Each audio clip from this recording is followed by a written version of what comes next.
Eknath Shinde and administered the oath of office to him. How is that the discretion of the governor to do that? Which party was the governor, Malad, recognizing for the purposes of forming the government with the support of the BJP? That's the heart of the matter, and that's nothing to do with the power of the speaker now, Malad. This is an independent challenge, Malad, on the appointment of Eknath Shinde as Chief Minister by the governor, and the act of the governor is subject to judicial review. What it does, Malad, what paragraph 3, when paragraph 3 is deleted, the governor by his action recognizes paragraph 3. He recognizes the split. This is not a stage where, Malad, the government is to be formed. This is a stage when an elected government is running. So your lordships for the first time will have to decide what are the discretionary powers of the governor in that context, and can his discretion be used to topple a government with respect to a set of people who say they are split from the Shiv Sena, when a Shiv Sena chief minister is already in place and the governor does not ask the Shiv Sena leader as to whether you are endorsing this or not. By not asking the Shiv Sena, he is recognizing a split.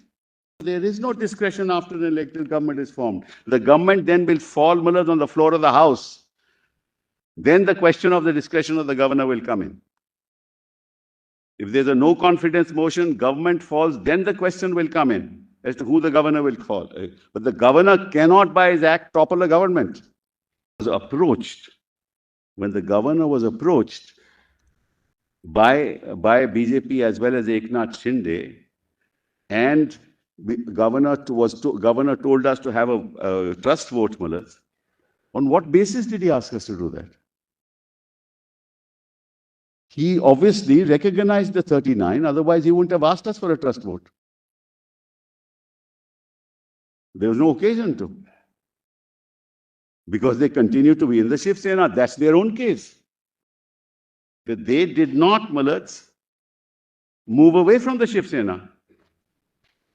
So if they did not move away from the Shiv Sena, which is their own case, on what basis did the governor say you have a trust vote? Unless he recognizes that the 39 members are rebels, they have split from the Shiv Sena, therefore they and BJP have a majority, therefore you go and show your majority in the House and have a trust vote. That is, Malad, logical. That's the only way to look at it. The governor must act consistent with constitutional morality, Malad. What's the moral foundation of such an act? I've already said deletion of paragraph 3. I don't have to read. Of course, it's a principle of constitutional morality. Well, then I want to just note the page, Maharaj, in Nabam Rebia at page 1145. 1144. Paragraph 210, Maharaj. Just note that. Para 210. Don't mistake the book, but just note that. I'll just read it. Last 4 lines, Maharaj, of that paragraph. Admittedly, the governor never called for a floor test, nor did he ever require the chief minister to establish his majority in the House. The governor's actions based on feuds and wrangles of a breakaway group which is not recognized under the 10th schedule cannot be constitutionally condescended. What was the last sentence? The governor's? I'll just read it again.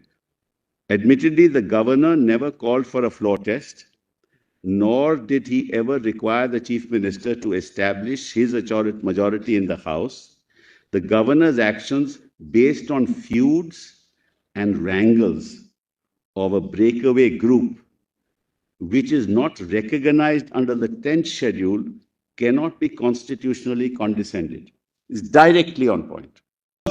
The governor, by asking me to go for a floor test, having a trust vote, has condescended to recognize a breakaway group, expressly prohibited and the governor's action struck down in Nabam Rebia. So we don't have to go into the issue whether the matter should be sent back to the speaker or not. If you decide this issue, the matter is, nothing else is required to be decided. So we challenge the trust vote. We challenge the action of the governor to swear him in as chief minister. If that goes, everything else goes. Then we don't have to go into the problematic issue of sending disqualifications back to the speaker. And ultimately, Malad,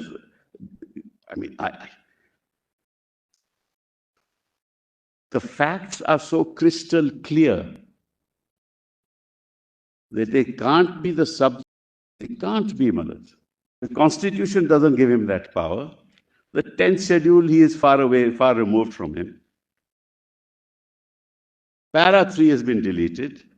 Breakaway groups can't be recognized by that way, Malad, every day a breakaway group will be recognized by the governor and governments will fall. I don't think, Malad, the Republic expected this. And our Constitution, Malad, ever envisaged a situation that can happen in our constitutional democracy.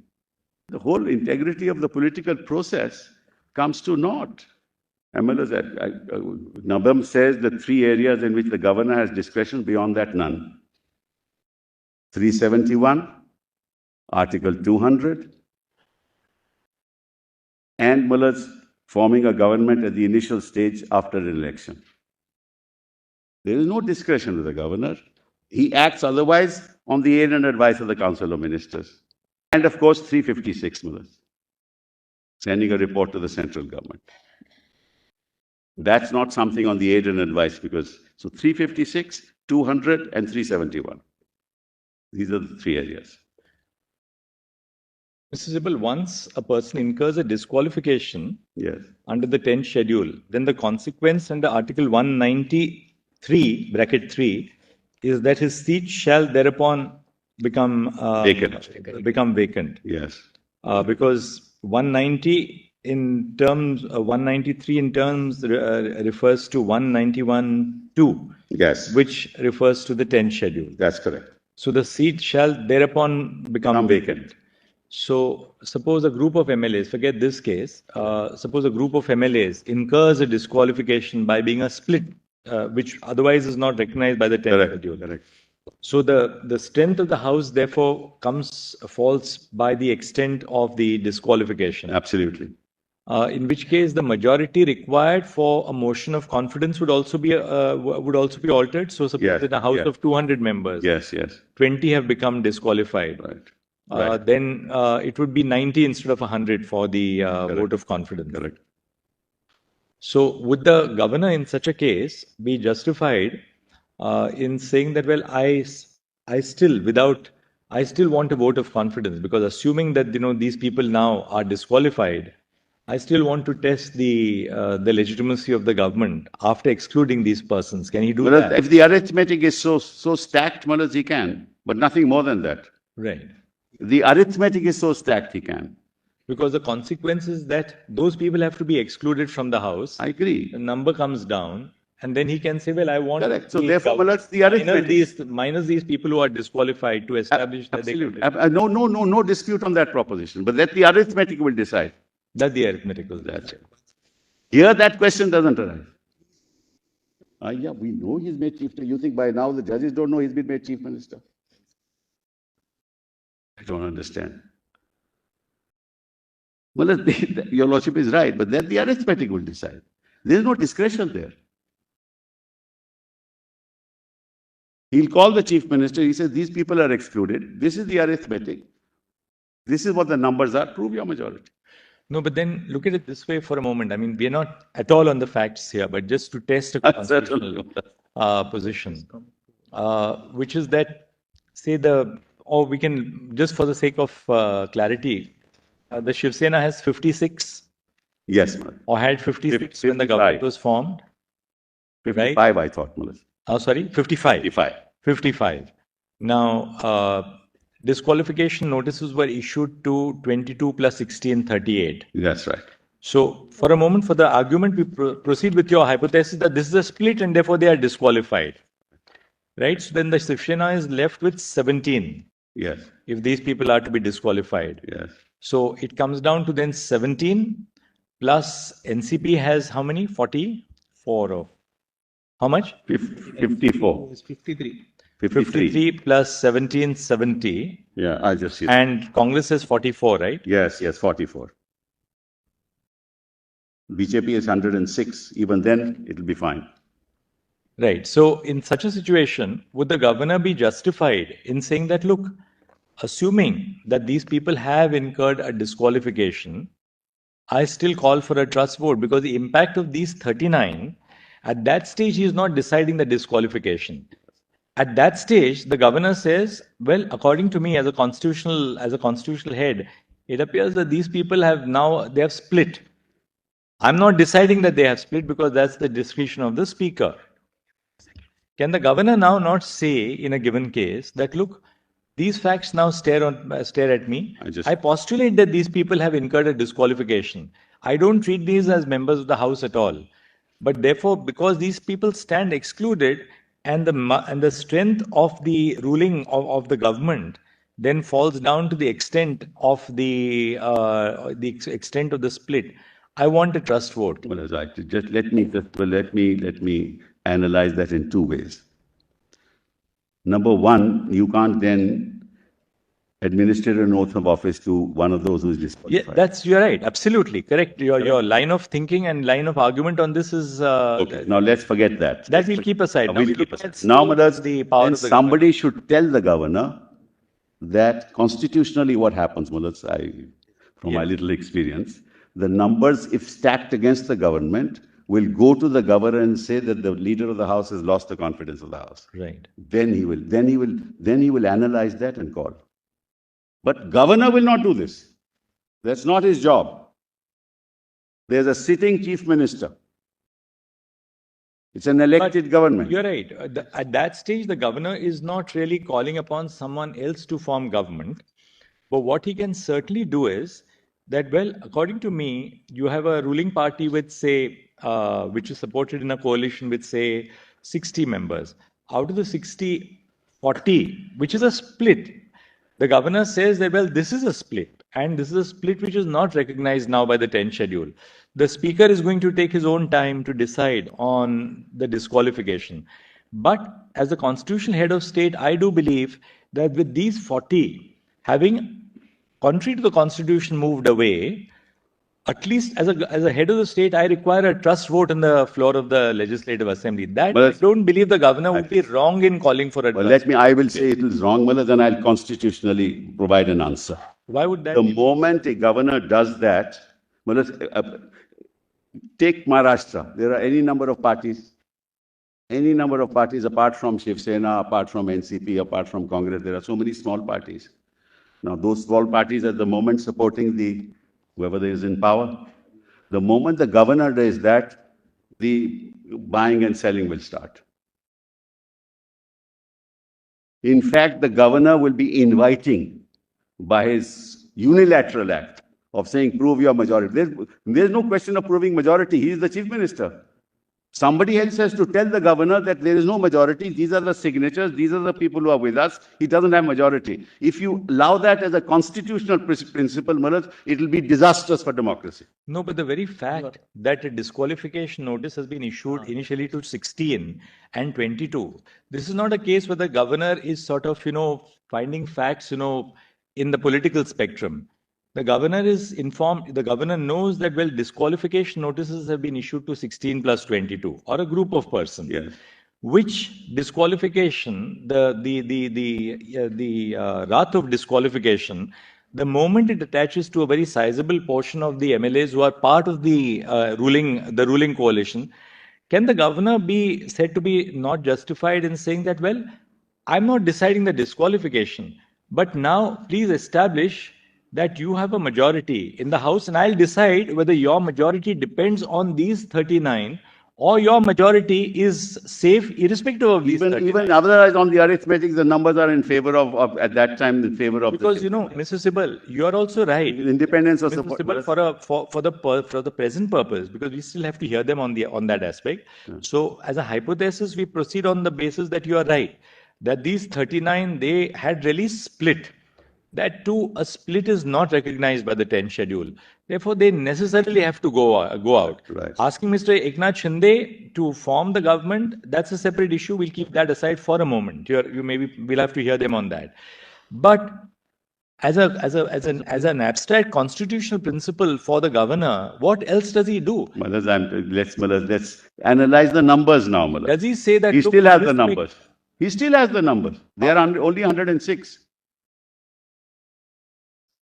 There are independents. There are other parties. No, that point. Sibal, that is again, because can we say that then the governor is, you see, a lot of times what happens is the governor may have done something which is absolutely within his power, something which may run afoul of constitutional principle. But we have to we have to separate the grain from the chaff. Per se, when there is a disqualification notice moved to the speaker in respect of a sizable group of MLAs belonging to the ruling party, how can we say that the governor is not justified in they're going to the government saying, come on now, prove your... When does a governor, we'll have to go into that question then, when does a governor call for a floor test? Then we have to go into that question. Has ever a governor called for a floor test on his own when there is a government in power? Never. Never in the constitutional history of India. Never. And the reason is simple. There is an elected government. He has proved his confidence on the floor of the House. There may be disqualification. You see, because the defection has two consequences. At one level, the defection results in persons who have defected by virtue of a split ceasing to be members of the House. Yeah. But that very defection, which operates to exclude them from the membership of the House, also affects the legitimacy of the government, legitimacy in the sense, the strength of the government on the floor of the House. So, therefore, the very same act, which is unlawful, of a group of persons forming a split and going out of the party fold, they incur the wrath of disqualification. That stage would have arisen if the disqualification petitions had been decided. Let's assume, that your Lordship's example is right. But that stage will arise if the disqualification petitions are decided and they are out of the House. No, but for that purpose, can the governor not say, well, I assume that they will be disqualified, but therefore I need a show of strength on the floor of the House. But the governor has to wait on the constitutional process, the outcome of the constitutional process. Governor cannot say, I'll assume this or I'll assume that. I'm sorry. This is a proposition of constitutional law, with the greatest respect, that will ultimately encourage the kind of things that are happening today and we see all around. Please. Toppling of the government should be the priority as far as the governor is concerned. Mr. Sibal, you are saying that constitutionally it's impermissible for the governor to take cognizance of any of those events which are all over. Correct. Nevertheless, he has no power to take cognizance of either the 10th schedule notices or even the earlier notices with respect to the speaker. Correct. Or even those representations of violation of the whip and all that has happened in the papers over. Yes. He cannot by himself take cognizance of anything like that at all. Correct. And ask the legislator or the chief minister to prove his strength in the floor of the House. Correct. Because they are part of the Shiv Sena. They themselves say... We are not on Shiv Sena. We are on the power of the governor. That's right. Even then. When an elected government is running, the constitutional principle, I humbly submit, is the following. If the numbers are stacked against the elected government for whatever reason, they can go to the governor and say, these are our numbers. These are how they are stacked. Governor verifies that issue, verifies the signatures. Normally, that's a practice that used to happen, but governors now say, we don't want to enter into the political thicket. But be that as it may, that may be a possibility then for the governor to say, look, I feel that you have lost majority because these people have come to us. But governor on his own can't do that. This is no power of the governor to help in toppling an elected government. Whereas you assume governors will act constitutionally, but how many times have you struck down actions of the governor who have acted unconstitutionally? And once that happens, then everybody else will get into the act. All those independents and all those people belonging to small parties. I don't want to say anything more. So, please don't lay down a constitutional principle that will create havoc. But Mr. Sibal, suppose in a given case, Yes. not in this case, the majority of the people in power, correct, we were part of the government.